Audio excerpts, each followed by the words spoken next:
احتشام صاحب، آپ کے سمجھتے ہیں اس ساری سچویشن کو کس طریقے سے کنٹرول کیا جا سکتا ہے وہاں پر معاملات، چونکہ وہاں کے جو لوگ ہیں، جو گروپ ہم دیکھ رہے ہیں جو تیزی سے پیش قدمی کر رہا ہے، علاقوں کو فتح کر رہا ہے، کنٹرول وہاں کا حاصل کر رہا ہے، اس پر یونائٹڈ نیشن کی جو سیکیورٹی کاؤنسل ہے انہوں نے بھی، امریکہ، یورپ، ٹرکی ہو گیا، ان سب نے اسے ایک دہشت گرد گروہ قرار دے دیا ہے.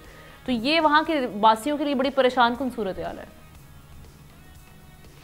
آپ نہ دیکھیں، یہ 2011-12 سے سیول وار وہاں پہ چل رہی ہے، جس انداز سے آپ دیکھتے ہیں خانہ جنگی کی صورتحال پیدا ہو گئی ہے. 14-15 سال سے بشار الاسد صاحب ہیں وہاں پہ، جس طرح کا ان کا کنٹرول ہے، جس طرح کی آمریت ہے. میں گیا ہوں، اتنا خوبصورت شہر تھا دمشق، تباہ و برباد کر کے رکھ دیا گیا.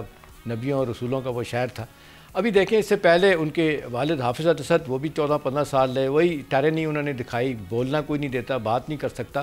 اب وہاں پہ دیکھیں نا، یہ آپ نے چوتھا بڑا شہر ہے کہ جس پہ انہوں نے قبضہ کیا. ہما پہ کیا پہلے، اس سے پہلے الیپو، راکا اور حسنکا، اس پہ قبضہ کر چکے ہیں. اور 2022 تک کا آمنا انہوں نے بڑی حد تک بشار الاسد نے اس سرجنسی پہ قابو پا لیا تھا. اب یہ 2 برسوں میں انتہا پسندی ہوئی. اس کی وجہ یہ ہے کہ یہ بڑی جس کو کہتے ہیں سپر پاور کی لڑائی وہاں پہ ہو رہی ہے. ایک طرف Russian troops on boots on ground ہیں، اسی طرح امریکن بوٹس آن گراؤنڈ وہاں پہ ہیں. اب جس طریقے سے رشیا، ایران سپورٹ کر رہا ہے اس رجیم کو، بشار الاسد کو، اور اسی طرح سے امریکہ جو ہے نا وہ سارے ریبلز گروپ کو سپورٹ کر رہا ہے. اور مزیداری کی بات ہے، امریکن کی آپ منافقت دیکھیں ہم نا، القاعدہ اور داعش کے لوگ جو جس سے وہ یہاں پہ اس ریجن میں لڑ رہا ہے، کیا کہتے ہیں سینٹرل ایشیا میں اور افغانستان میں، وہاں پہ ان کو بھرپور سپورٹ دی جا رہی ہے کہ بشار الاسد کے خلاف آپ لڑتے چلے جائیں. اب وہاں پہ صورتحال یہ ہے کہ میرا خیال ہے جتنی آپ دیکھ لیں، آج میں دیکھ رہا تھا کہ ایک طرف ڈائریکٹ بمبارڈمنٹ کر کے جاتا ہے امریکہ، ان کے جہاز آتے ہیں، دوسری طرف رشین آتے ہیں، وہ بمبارڈ کر کے چلے جاتے ہیں ان کو.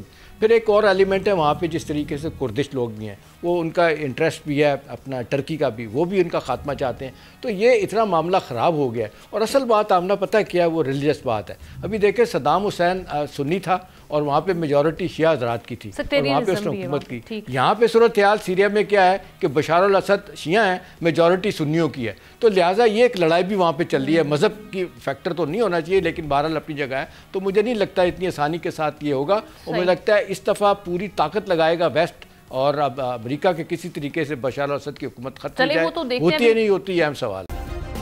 سبسکرائب کریں اور بیل دبائیں تاکہ کوئی خبر رہ نہ جائے.